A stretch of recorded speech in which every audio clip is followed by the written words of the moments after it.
कल जो पैराग्राफ हुआ था अंत में, उसको पढ़ के आगे बढ़ते हैं। लेख चल रहा है जिसका शीर्षक है प्रेम, और इस लेख को लिखने वाले हैं सुलोचना बाई अर्थात मौसी जी। कल लेख प्रारंभ हुआ था और जो अंत में पैराग्राफ हुआ वो इस प्रकार है कि साधारण मानव ने प्रेम को वासना का रूप दिया।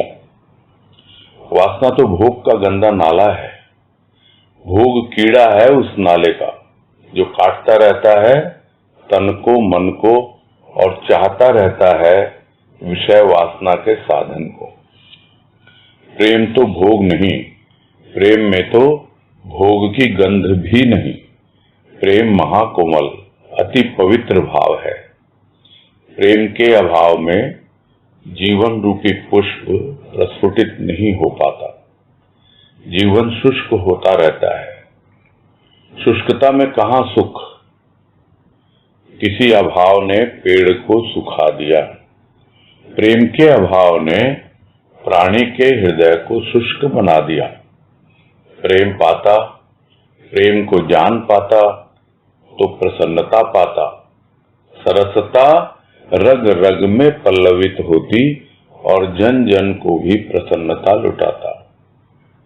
प्रेम तृप्ति देता है, और ऐसी तृप्ति देता है कि प्रत्येक बंधन ग्रसित भावनाओं अर्थात मोह, स्वार्थ, कामना, कर्म, जप, तप आदि से मुक्त होता है और रहता है प्रेम। ऐसा प्रेम जिसका कण कण आनंद से ओतप्रोत है। आनंद तो परमेश्वर का रूप है।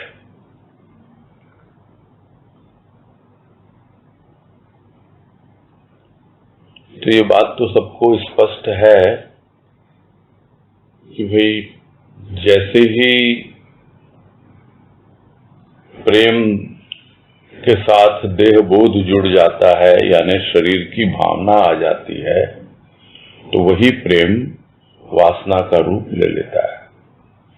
और वासना आती है तो फिर जो कुछ भी करना चाहता है प्राणी उसमें लिप्त हो जाता है, और उसका तन और मन उसमें वो भोग का कीड़ा काटता रहता है और उसे विचलित करता रहता है। बार बार उस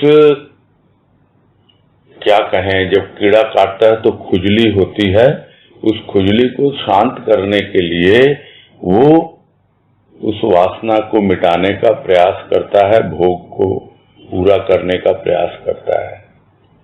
किंतु फिर भी बार बार इसी तरह विषय वासना से घिरता रहता है, विषय वासना के साधन को अपनाता है, और तन और मन दोनों ही उसी में लगे रहते हैं। दूसरी ओर प्रेम है जहां पर भोग की बात ही नहीं, उसमें तो भोग की गंध तक नहीं होती है। क्योंकि भोग है क्या? भोग है लिप्त होना।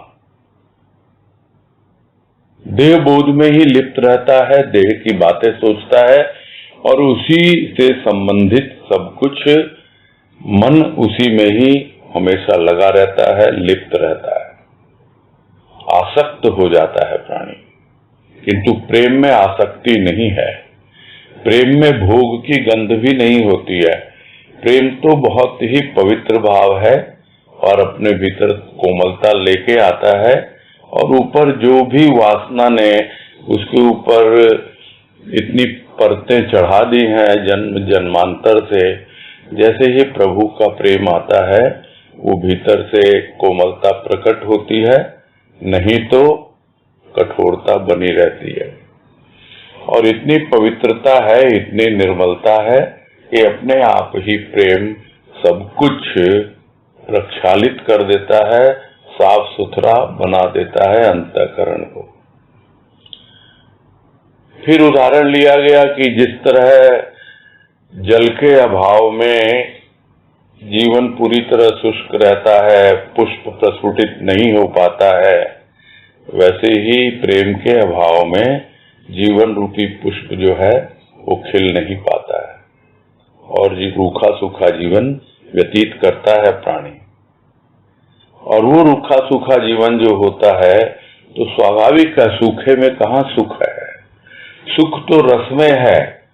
जब अभाव होता है रस का तो पेड़ सूख जाता है, वैसे ही प्रेम का जो रस है उसका अभाव होता है तो प्राणी का हृदय रूखा सूखा हो जाता है। यदि पा जाता प्रेम को और जान जाता प्रेम को तो अपने आप ही प्रसन्नता पाता, खुशी मिलती उसको और उसका जीवन सरस बन जाता, रग रग में सरसता पल्लवित होती रहती और जन जन को भी वो प्रसन्नता ही लुटाता।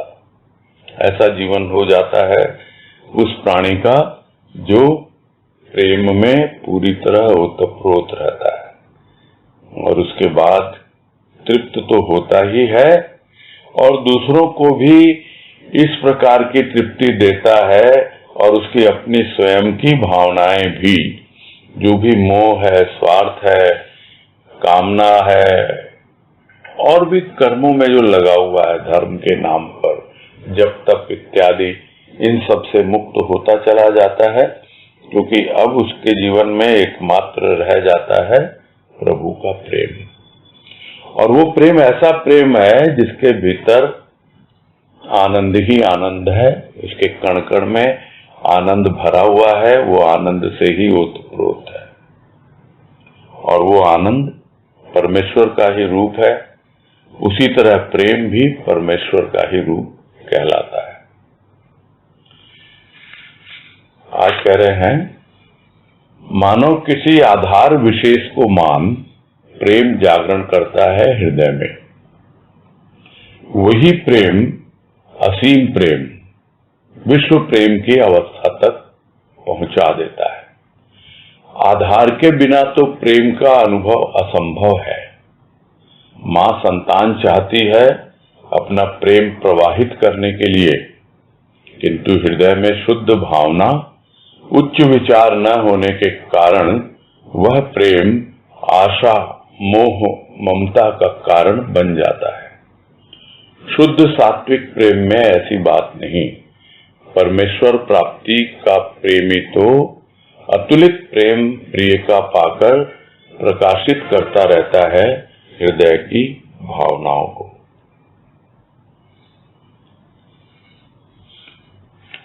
तो यदि प्रेम की जागृति करनी है तो कोई आधार चाहिए, और वो जो आधार विशेष जब तक नहीं ग्रहण करता, आधार नहीं लेता, तब तक प्रेम की जागृति हृदय में होती नहीं है।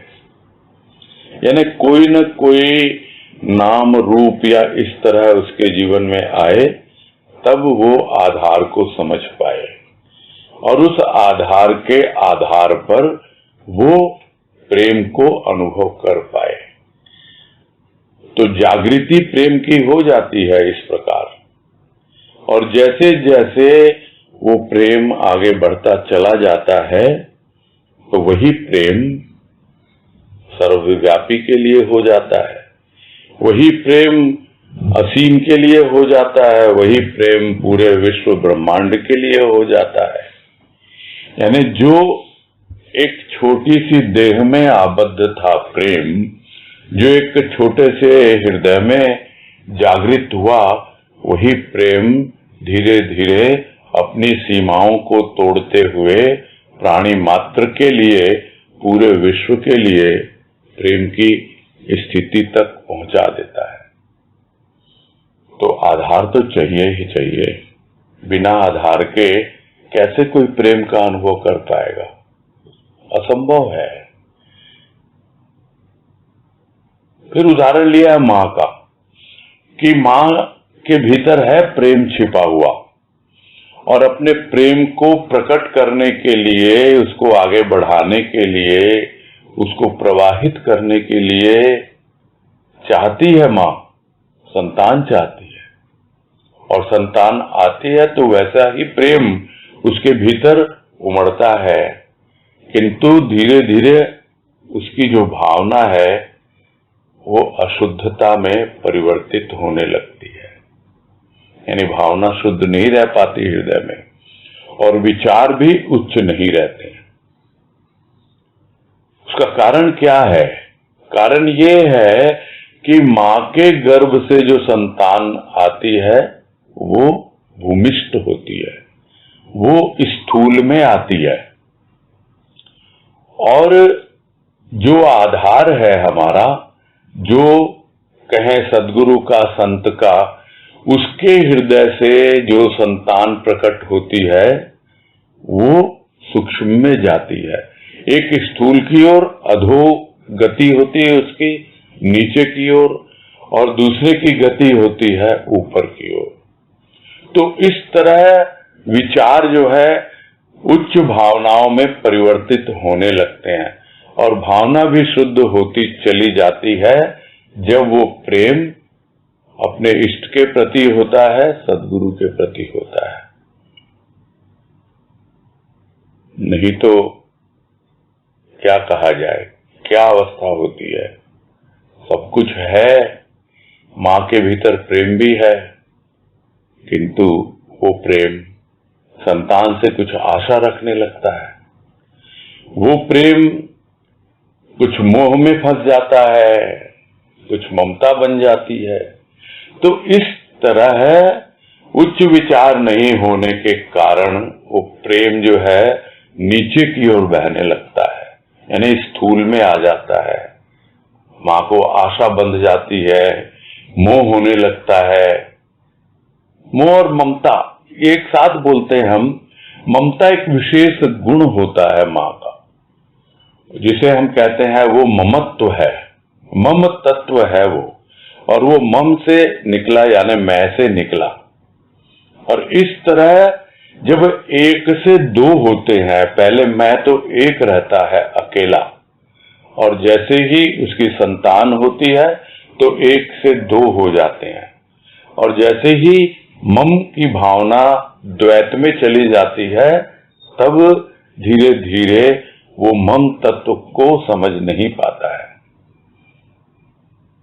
तो यह है ममता का कारण, क्योंकि उसका मम यानी उसकी ममता, उसका मैं जो है वो शरीर ही है, इसलिए वो ममता शरीर के संतान से होती है। दूसरी ओर मोह, जो और भी संबंध होते हैं उनमें भी मोह होता है, सिर्फ संतान से ही मोह नहीं होता।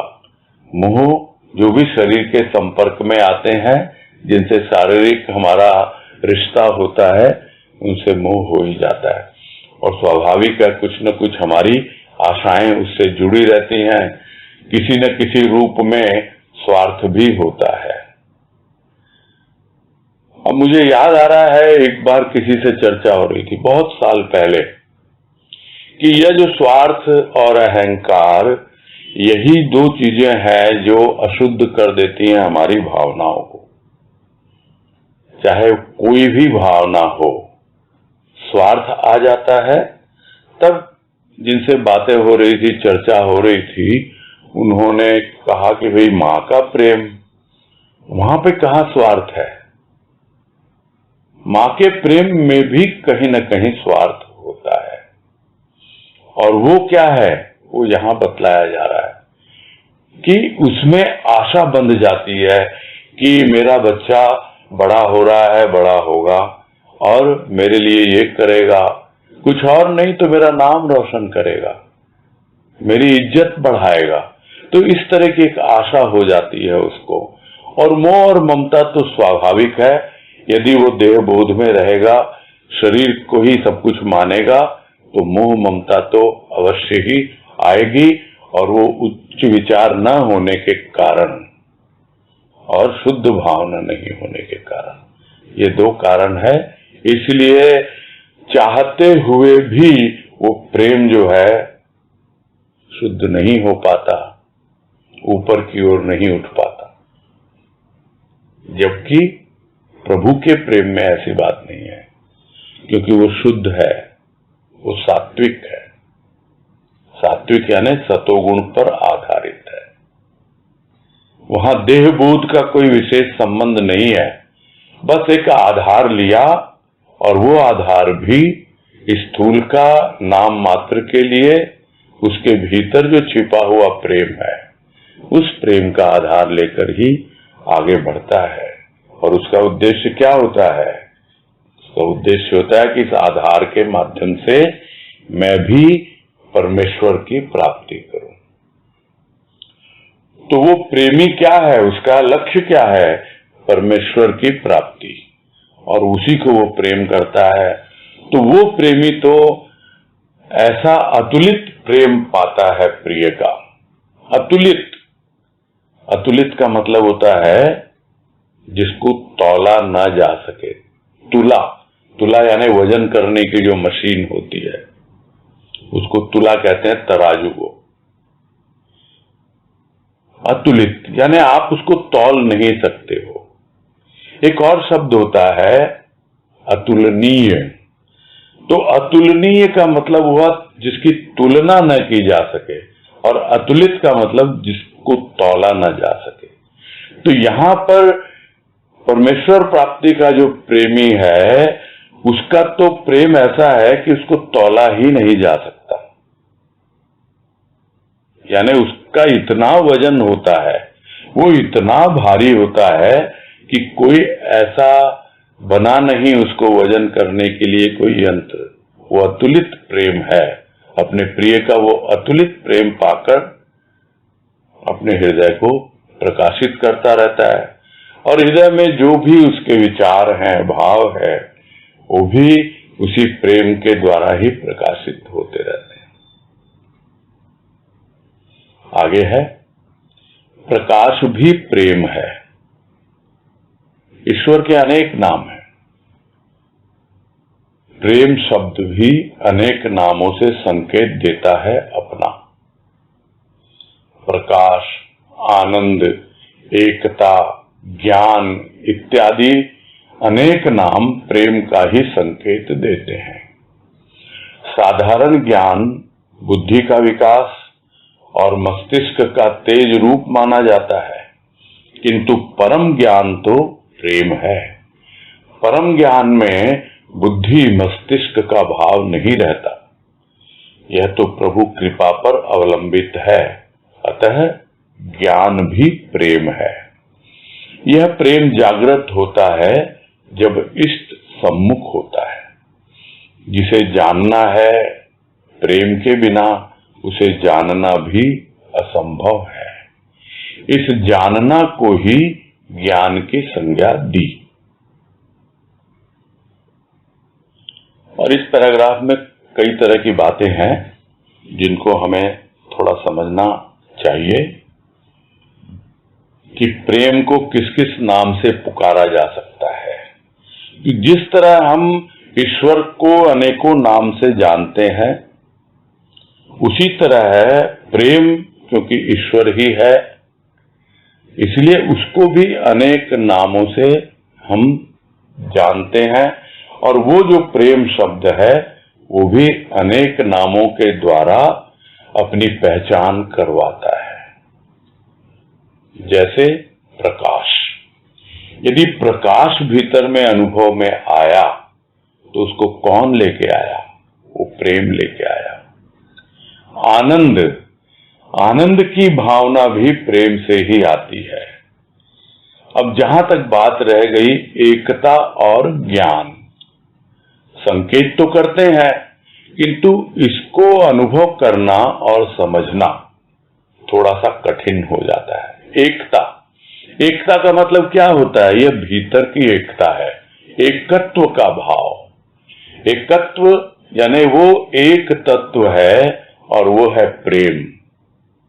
वो जो प्रेम है वो एकत्व का भाव देता है, किसी भी रूप में हम समझें।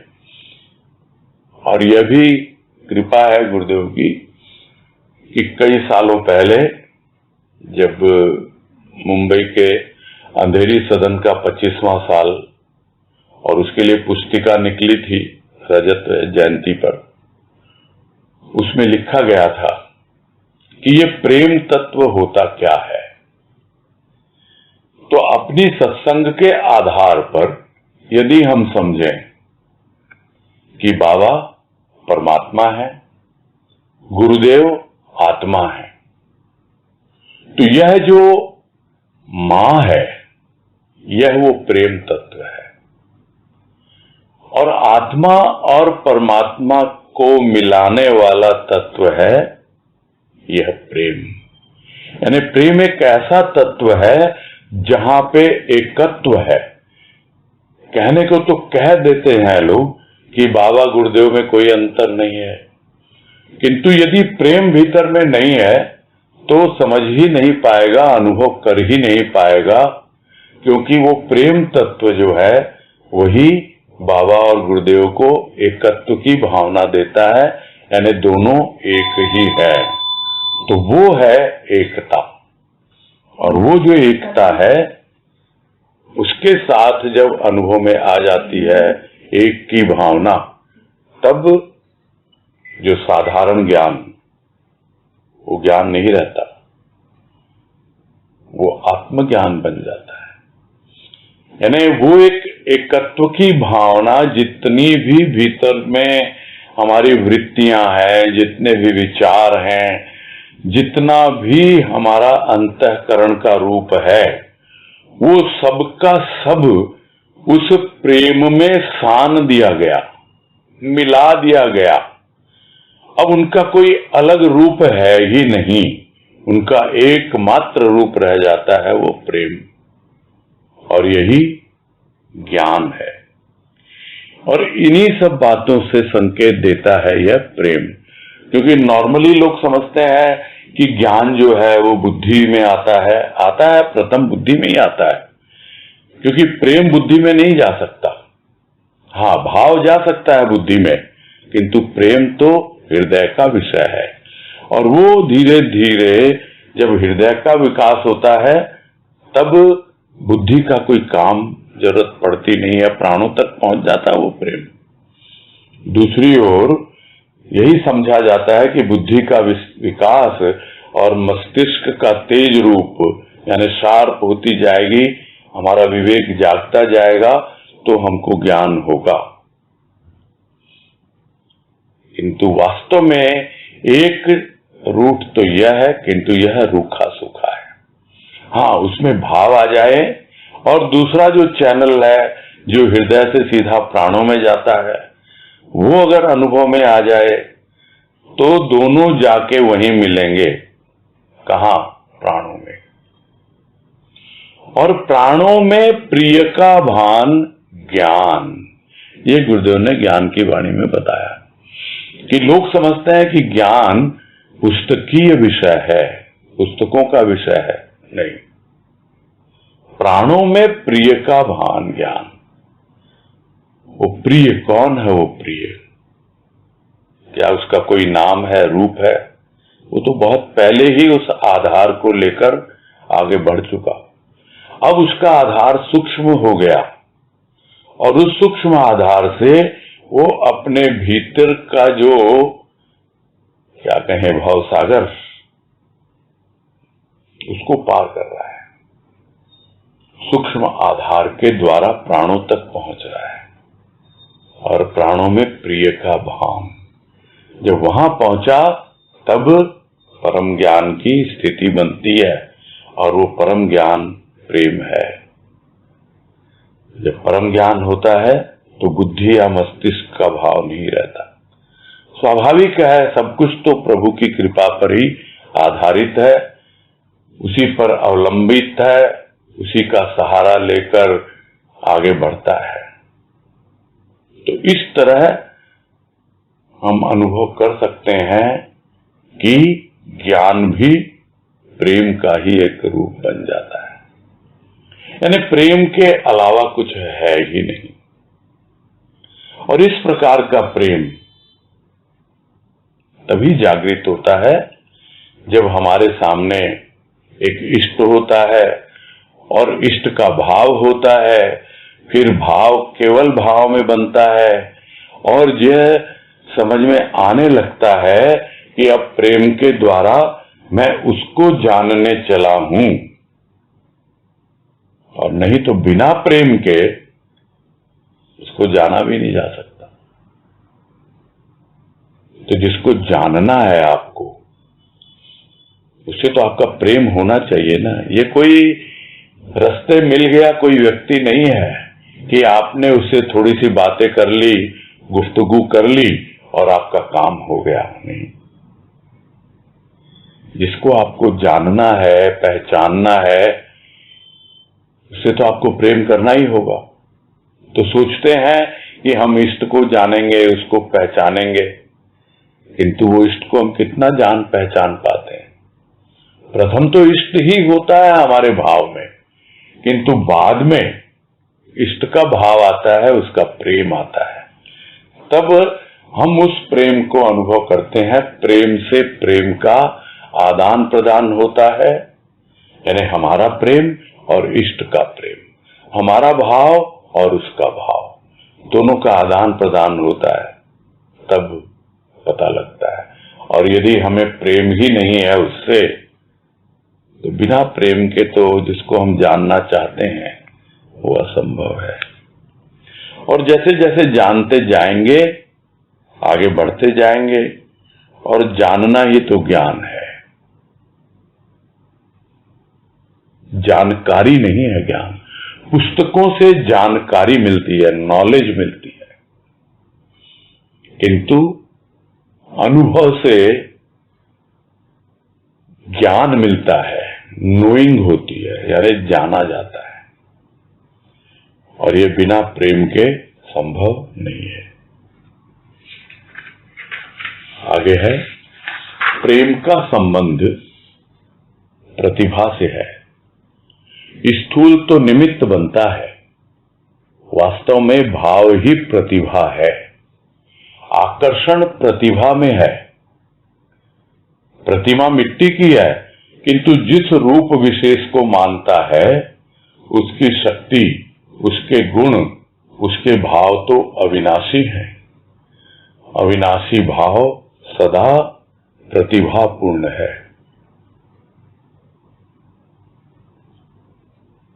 और यहां पर दो शब्द लिए गए हैं, प्रतिभा और प्रतिमा। उसको लेके कंफ्यूजन नहीं होना चाहिए, क्योंकि जो प्रिंट किया हुआ है उसमें प्रतिभा ही समझ में आ रहा है और भाव भी वही बन रहा है कि छिपी हुई एक प्रतिभा। प्रतिभा क्या है? हर एक के भीतर किसी न किसी रूप में कुछ है बनने की, कुछ जागृत होने की, और प्रेम तो लेकर आया है, क्योंकि प्रेम परमात्मा का रूप है। परमात्मा सबके भीतर विद्यमान है प्रेम के रूप में। और जैसे जैसे वो प्रेम प्रकट होता है, तो जिसको हम कहते हैं, उसकी प्रतिभा जो है विकसित होती है। सामने कोई आता है स्थूल रूप में, वो तो एक निमित्त मात्र है कि उसका आधार लेकर, भले ही वो कोई प्रतिमा ही क्यों न हो, उसका आधार लेकर के वो आगे बढ़ता है। किंतु जब उस आधार के साथ, उस प्रतिमा के साथ भाव से जुड़ता है वो, तब वो भाव की प्रतिभा है, यानी उसकी ब्रिलियंस है कि कितना कितना भाव हमारे भीतर बढ़ता चला जाए, कितना कितना प्रेम हमारे भीतर बढ़ता चला जाए, और वो जो आकर्षण है वो भीतर से बढ़ता जाता है, तो वो आकर्षण प्रकट होता है उस प्रतिभा के द्वारा। तो इस तरह अनुभव करता है प्राणी कि प्रतिमा तो मिट्टी की है, किंतु मैं जिस रूप विशेष को मानता हूं, मैं इस प्रतिमा को नहीं, इसके भीतर छिपी हुई शक्ति को, उसके गुण को, उसके सूक्ष्म प्रेम और भाव को मानता हूं, और वो तो अविनाशी है। और जो अविनाशी भाव जो होता है, वो हमेशा प्रतिभा से ओतप्रोत रहता है, यानी वो हमारे भीतर जितने भी ऊपर आवरण पड़े हुए हैं, जो हमारी भीतर छिपी हुई प्रेम की प्रतिभा है, या प्रभु को पाने की या ज्ञान प्राप्त करने की जो भी संभावनाएं हमारे भीतर छिपी हुई हैं, वो प्रकट करता है वो अविनाशी भाव। सबके भीतर है वो संभावना, सबके भीतर वो प्रतिभा है।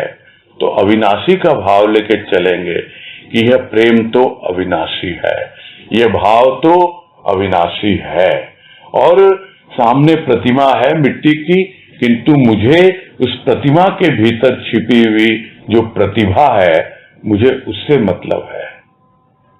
उसके भीतर जो गुण है, उसके भीतर जो भी भाव है, प्रेम है, जो भी शक्ति का रूप है, मैं उसके साथ जुड़ रहा हूं और अपने भीतर के छिपे हुए प्रेम और भाव की जो प्रतिभा है उसको प्रकट कर रहा हूं। तो इस प्रकार से हमको समझ में आ जाता है कि प्रेम का संबंध प्रतिभा से है।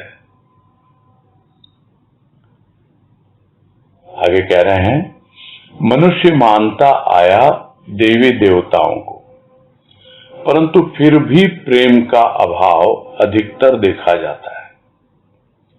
कारण यह है कि प्रदर्शन को अधिक प्रधानता देता रहा है। जिसकी पूजा करता है उसके गुणों से, उसकी शक्ति से परिचय न हुआ और न मानसिक स्तर इतना उच्च बनाने की अभिलाषा ही रखी। जिनके दिल में अभिलाषा थी वे तो समा गए प्रिय के प्रेम में। तो मनुष्य मानता तो आया है देवी देवताओं को, देखते हैं अभी भी मान रहे हैं लोग, साधारणतः देखा ही जाता है, मेजॉरिटी ऐसे ही लोग हैं। किंतु क्या वो सिर्फ प्रतिमा जो मिट्टी की है उसके भीतर छिपे हुए प्रेम को अनुभव कर पाते हैं? क्या वो उस प्रेम से सरोकार रखते हैं कि भाई आए देवी देवता के दरबार में, मत्था टेका, बस हम तो प्रेम के वशीभूत आ गए? है नहीं ये स्थिति। तो मानता तो आया देवी देवताओं को, अब भी मानता है, किंतु फिर भी प्रेम का अभाव तो देखा ही जाता है। उसका कारण क्या है? उसका कारण यह है कि सब कुछ दिखावा है, प्रदर्शन है, उसी की प्रधानता है, बढ़ चढ़कर प्रचार है।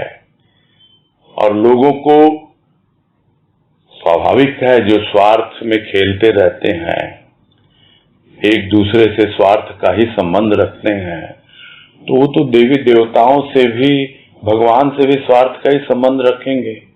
तो वहां प्रेम कहां से आएगा? दिखावा होता है, उसमें प्रदर्शन होता है, उसी को प्रधानता देता है। फिर तो जिसकी पूजा करता है, उसके क्या गुण है, उसके भीतर क्या शक्ति छिपी हुई है, इन सब से परिचय नहीं होता है उसका, और नहीं उसके भीतर वो परिचय प्राप्त करने की कोई इच्छा होती है। उसे क्या लेना देना, उसको तो अपना स्वार्थ पूरा करना है। एक मन्नत मांगी, माथा टेका, प्रसाद लगाया और चल दिया, वितरित कर दिया सबको। फिर जब मन्नत पूरी हो गई, फिर आया, माथा टेका, प्रसाद लगाया, फिर वितरित कर दिया सबको, हो गया काम, स्वार्थ पूरा हो गया। गुणों से क्या लेना देना, उसकी शक्ति से क्या लेना देना, तो उसके लिए कोई जरा भी रुझान ही नहीं, इंटरेस्ट ही नहीं है। तो उसकी शक्ति से परिचय नहीं हुआ, और नहीं उसका मानसिक स्तर इतना ऊंचा था, या वो चाहे कि मैं अपना जो भीतर का मानसिक धरातल है उसको और ऊपर उठाऊं, वैसी भी इच्छा नहीं है उसके भीतर, कोई अभिलाषा ऐसी है ही नहीं। सब कुछ बढ़िया चल रहा है। भाई क्या आप लेके बैठे हो, ये सब प्रेम प्रेम कर रहे हो?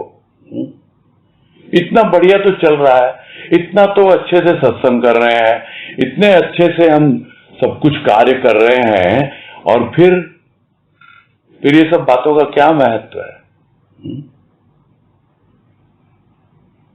किंतु जिनके दिल में थी अभिलाषा, उनको तो प्रेम के सिवा कुछ नहीं चाहिए, तो वो तो अपने प्रिय के प्रेम में समा जाते हैं, अपना प्रेम उसके प्रेम में पूरी तरह समाहित कर देते हैं, और यही प्रयास करते हैं, यही आस करते हैं कि हमारा अंतःकरण भी पूरी तरह से उसके प्रेम से ओतप्रोत हो जाए। ये तो अपनी चॉइस है। प्रेम घटित होता है, बाय चांस भी होता है, किंतु वो बाय चांस यदि आपकी चॉइस न हो तो फिर आगे बढ़ता नहीं है। उसको कहा जाता है लक बाय चांस, यानी एक चांस आया, कोई एक ऐसा संयोग बैठा कि मन में प्रेम तो जाग गया, किंतु आपके भीतर अपने मानसिक स्तर को इतना ऊंचे धरातल पर ले जाने की कोई अभिलाषा ही नहीं है, उस प्रेम को आगे बढ़ाने की कोई अभिलाषा ही नहीं है, इंटरेस्ट ही नहीं है आपको, तो फिर क्या मतलब? चल रहा है, बहुत बढ़िया चल रहा है, और उसी को मैं कहा करता हूं कि कंफर्ट जोन, आराम से चल रहा है जीवन। और गुरुदेव ने भी एक वाणी में समझा दिया, जो वाणी बार बार कही जाती है। क्या है वो वाणी? चक्षु प्रिय देव बन गया, कर्ण प्रिय भजन बन गया, तू क्या बना? बनना क्या है? जीवन तो बीत ही रहा है, तो जीवन तो बड़े मजे में बीत रहा है, बनना क्या है? चक्षु प्रिय देव बन गया, बहुत प्रिय लगता है देखकर, और भजन बन गया कर्ण प्रिय, बड़ी मजे में जिंदगी चल रही है, फिर क्या बनने की जरूरत है? किंतु जिनके दिल में अभिलाषा थी वो तो बढ़ेंगे आगे, वो तो पहुंचेंगे, जरूर पहुंचेंगे, वहां समा जाएंगे प्रिय के प्रेम में, और समा जाते हैं, समा गए। ये है प्रेम की गाथा। फिर कह रहे हैं, प्रेम के अभाव में जीवन का एक एक क्षण भार स्वरूप है, प्रत्येक कर्म भी भार स्वरूप है। करता जा रहा है कर्म, किंतु हृदय में चाव नहीं, कोई उल्लास नहीं। प्रेम के अभाव में भजन भी वजन है, भजन तो वजन न था और न है।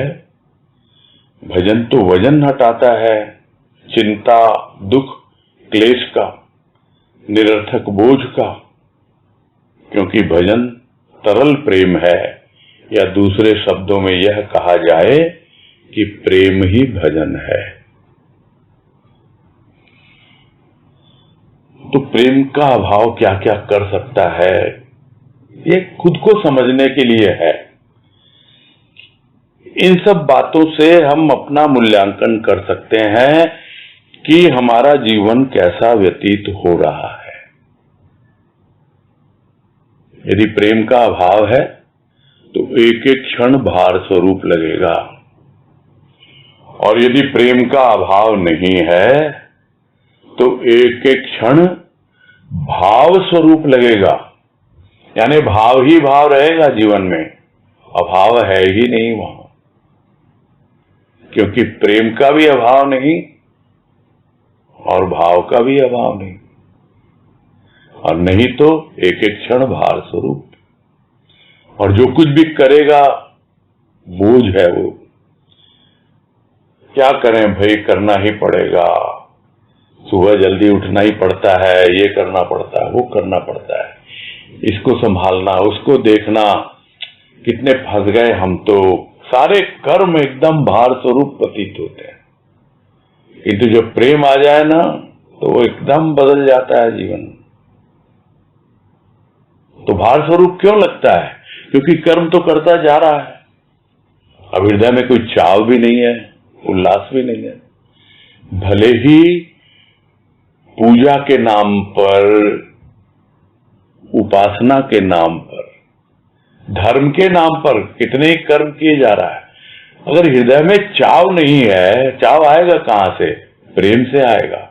और उल्लास नहीं है क्योंकि प्रेम का अभाव है।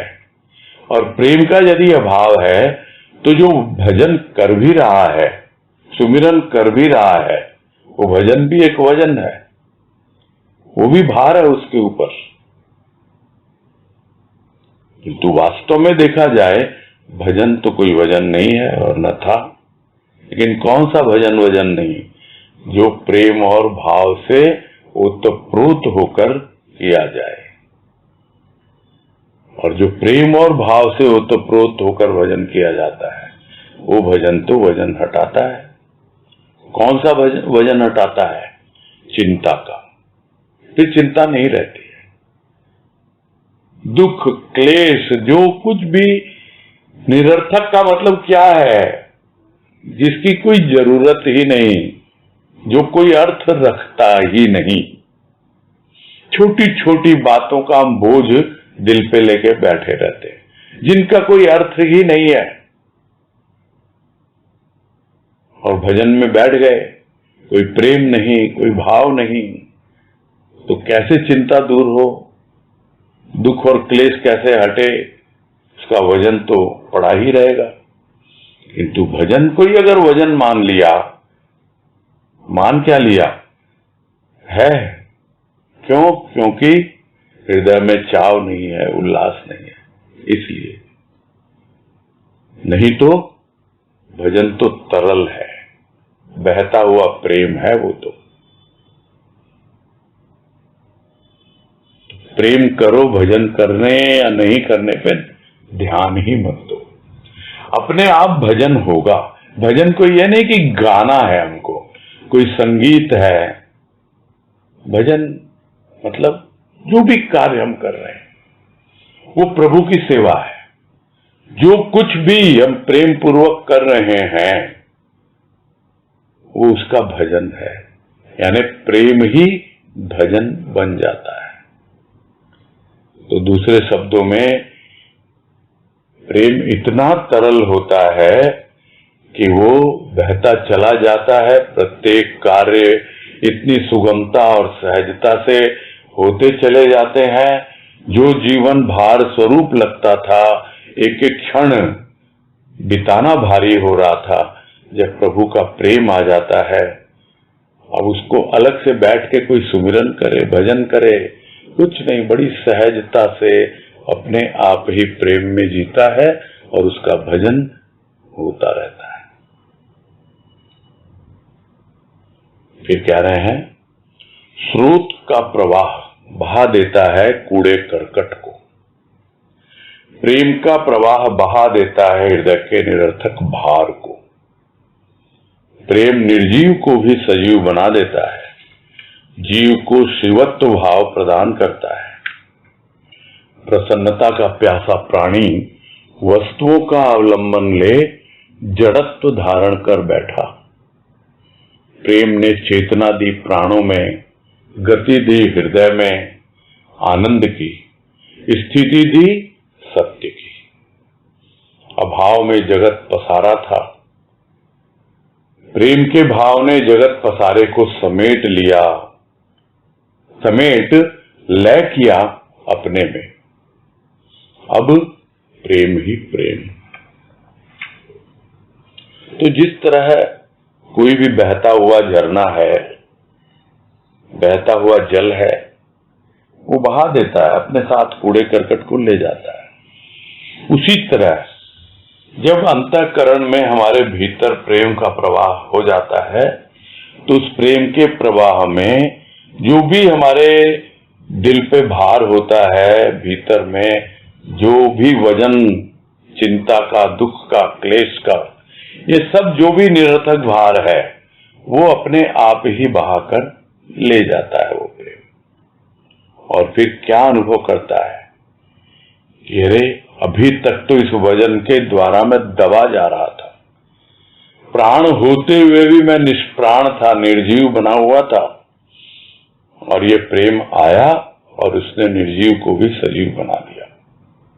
और इतना ही नहीं, जीव के अंदर शिवत्व भाव की जागृति कर देता है, और जागृति ही नहीं करता, एक दिन वहां तक पहुंचा भी देता है।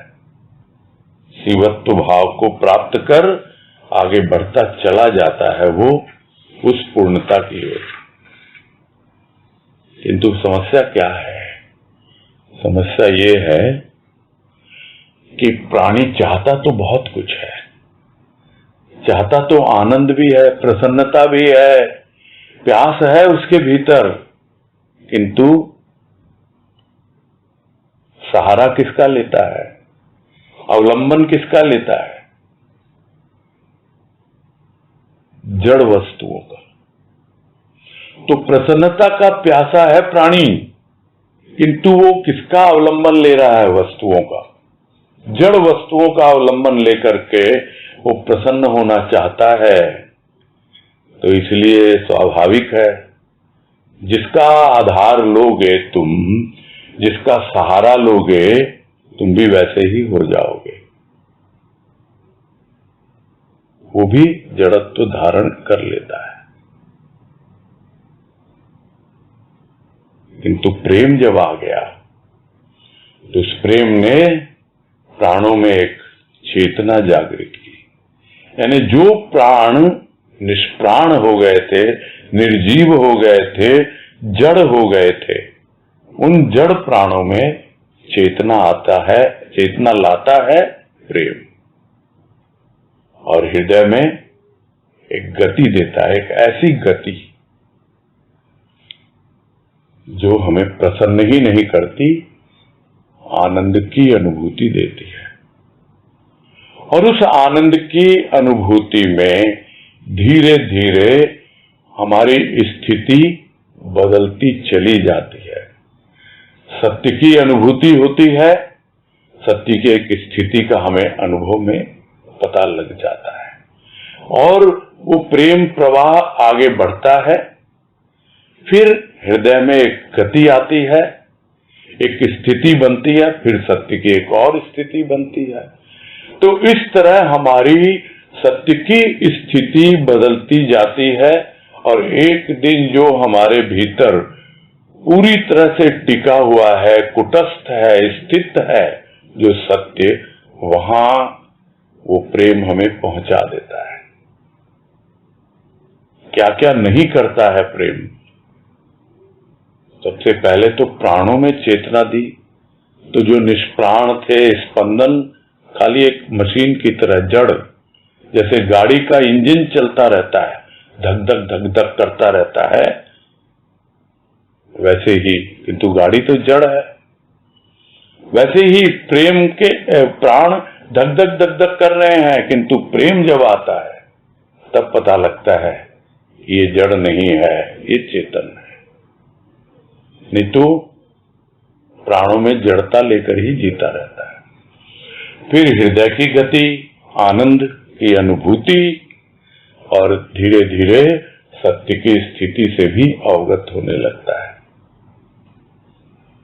किंतु जब प्रेम नहीं, भाव नहीं, तो स्वाभाविक है अभाव का ही जगत है, और जगत में अभाव ही अभाव है। तो ये दोनों आपस में जुड़े हुए, ये जो भौतिक जीवन, इसमें अभाव बने रहेंगे,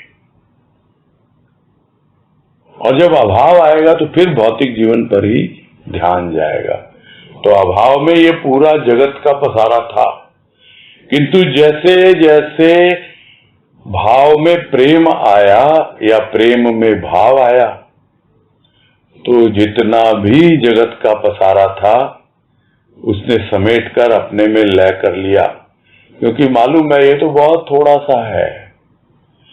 यह जो प्रेम, ये सर्वव्यापी, इतना व्यापक, सूक्ष्म का एक ऐसा रूप, जिसको अक्सर हम समझा करते हैं कि सूक्ष्म तो 90% है और यह स्थूल, ये तो सिर्फ 10% है। तो वो 90% को क्या देर लगती है उस 10% को अपने में समेटने में? बस वो समेट लेता है सारे स्थूल के पसारे को अपने भीतर और अपने में लय कर लेता है। तो अब स्थूल जगत की ओर ध्यान ही नहीं जाता। ये जो जगत का पसारा वो अभाव में रहता है, जैसे ही भाव आया नहीं और प्रेम आया नहीं, बस अब तो प्रेम ही प्रेम, भाव ही भाव, यही जीवन बन जाता है। फिर कह रहे हैं भाव कहां? जहां तू है मेरे आत्मदेव। आनंद कहां? जहां तू है। प्रसन्नता कहां? जहां तू है। सुख कहां? जहां तू है। प्रेम क्या है? तू ही तू है। तू जब मैं में समाया, मैं हो गया, यह भी प्रेम है। यह मैं अहंकार का सूचक नहीं, प्रेम का विशेष भाव है। अहंकार तो गंध है, विष है अहंकार, तथा विषयों का जनक है अहंकार। प्रेम तो अमृत है। प्रेम की दुनिया निराली है, मतवाली है, उजाली है। अहंकार की दुनिया अंधकारपूर्ण। तू में मैं समाया, तू बन गया, तू ही तू बन गया। मैं में तू समाया, मैं बन गया। यह एकता ही प्रेम की अनुपम सृष्टि है।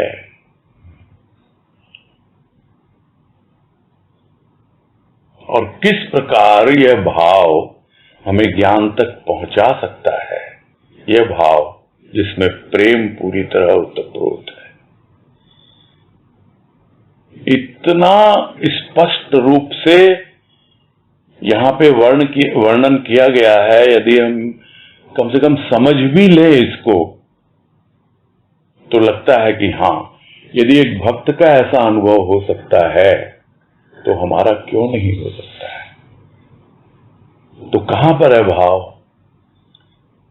भाव तू ही तो है। जहां तू है वहां भाव है। और तू है कौन? तू क्या बाहर बैठा हुआ कोई मूर्ति है, तस्वीर है? नहीं, तू मेरी आत्मा में बैठा हुआ मेरा आत्मदेव है। वहां है भाव। आनंद कहाँ है? जहां तू है। यानी जहां कहीं भी तू है वहां आनंद ही आनंद है, प्रसन्नता ही प्रसन्नता है, सुख ही सुख है जहां तू है। तो फिर प्रेम क्या है? प्रेम तो तू ही तू है। तू और है क्या? तू मेरा आत्मदेव, तू परमात्मा देव, सब कुछ तो तू ही है। तो क्या परमात्मा में और प्रेम में कोई अंतर है? तो प्रेम यही है कि बस अब तू ही तू है, तेरे सिवा कुछ नहीं। तो तू जब मैं में समा गया तो मैं हो गया। यानी अब पूरी तरह से अहंकार शुद्ध हो गया, यानी ज्ञान हो गया। वो तू जो प्रेम है वो मैं में समा गया, क्योंकि प्रेम ऐसा है जहां पे दो रह ही नहीं सकते हैं। प्रेम गली अति साकरी जहां में दो न समाए।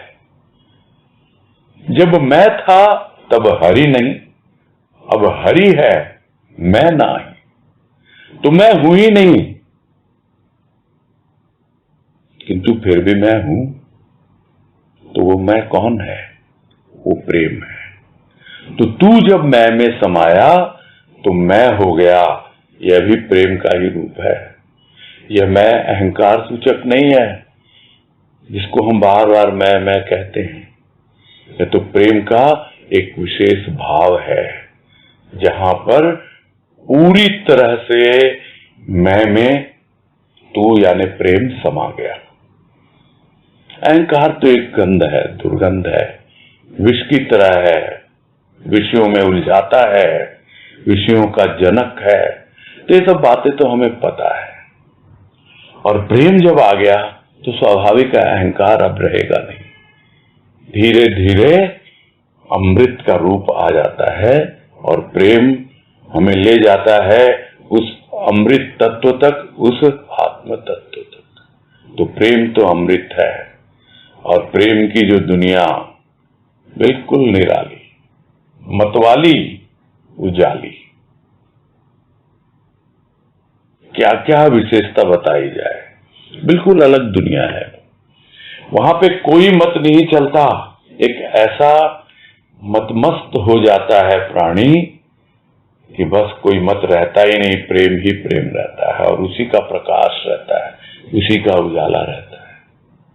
जबकि अहंकार की दुनिया, वहां तो अंधेरा ही अंधेरा है, वो तो अंधकार पूर्ण है, क्योंकि अहंकार का दूसरा नाम अंधकार है। तो क्या बात है चल रही थी, इसीलिए फिर से आ रहे हैं उस बात पर कि तू में मैं समाया। ये तो पहले हुआ, तो तू में मैं समाया तो तू बन गया, और तू ही तू बन गया, और मैं में तू समाया तो मैं बन गया। यानी अब क्या, तू कौन और मैं कौन? तो यह जो एकता है, यानी यह जो एकत्व है, यह जो एक तत्व है, यह एक तत्व, यह कुछ और नहीं है, यह प्रेम है। और यह एकत्व ही, एकता ही प्रेम की अनुपम सृष्टि है। तो यह पहचान है प्रेम की, यह अनुभूति है प्रेम की, जहां तू में मैं समाया, मैं में तू समाया, और दोनों एक हो गए। बस यही पूरा कर।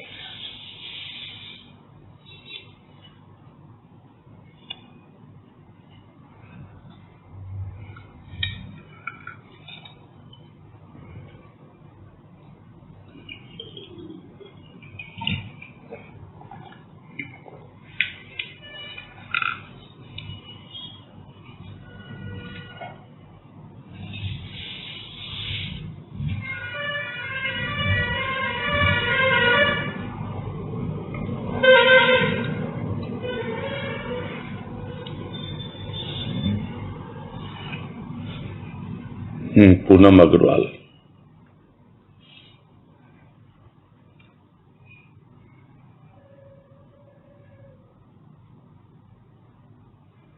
प्रणाम भैया, हरिओम। हाँ नमस्कार, हरिओम। हाँ भैया, इसमें जो ये लाइन आई है ना कि गति की हृदय में आनंद की स्थिति की सत्य की, इसमें आप बता रहे हैं कि सत्य की स्थिति बदलती है, मतलब ये बात समझ में नहीं आई। गति में स्थिति होती है या नहीं होती है?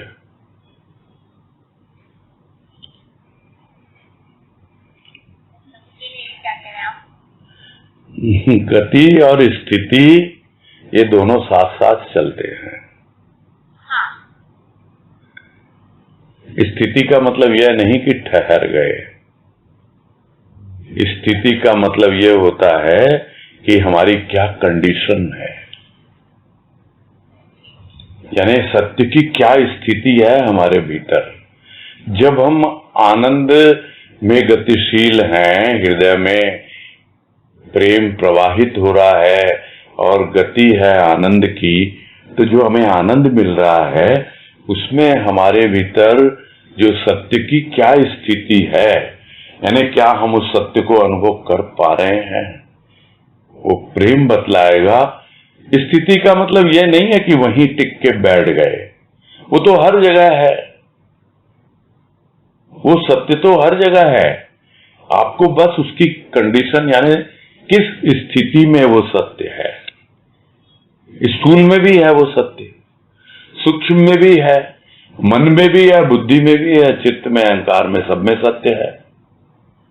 तो उस वक्त हमारी जो स्थिति है, सत्य की स्थिति, वो हमको देखना है कि हाँ भाई हमारे भीतर सत्य किस स्थिति में है,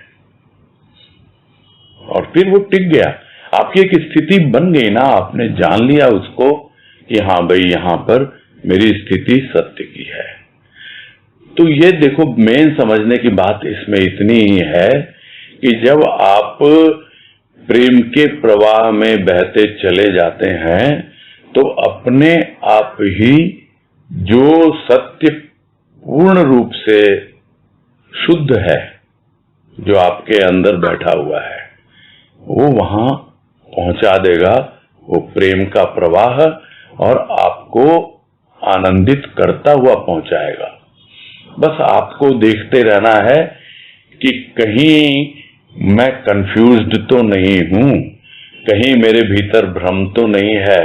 उस स्थिति का आकलन आपको करते हुए चले जाना है, क्योंकि अभी पूर्ण रूप से सत्य अभी नहीं आया है। ये है कहने का मतलब यहाँ। मतलब ये भ्रम भी हो जाता है जी, स्थिति मिलती है सत्य की, लेकिन हमको अपनी कंडीशन समझनी है ना, हम कौन सी स्थिति में है। इस प्रेम ने, ठीक है, प्राणों में चेतना दी है, तो क्या पूर्ण रूप से प्राण चैतन्य हो गए? हृदय में गति दी है आनंद की, तो क्या पूरी तरह से हृदय में आनंद समा गया? उसी तरह जहां कहीं हम हैं स्थूल में, सूक्ष्म में, तो प्रेम ने हमें एक स्थिति तो दी है, सत्य का अनुभव करवाता है, तो हमको उसकी कंडीशन भी तो समझनी होगी ना। यही कहने का मतलब है। ठीक, हरिओम हरिओम। ठीक, अब समय भी हो रहा है, पूरा करते हैं।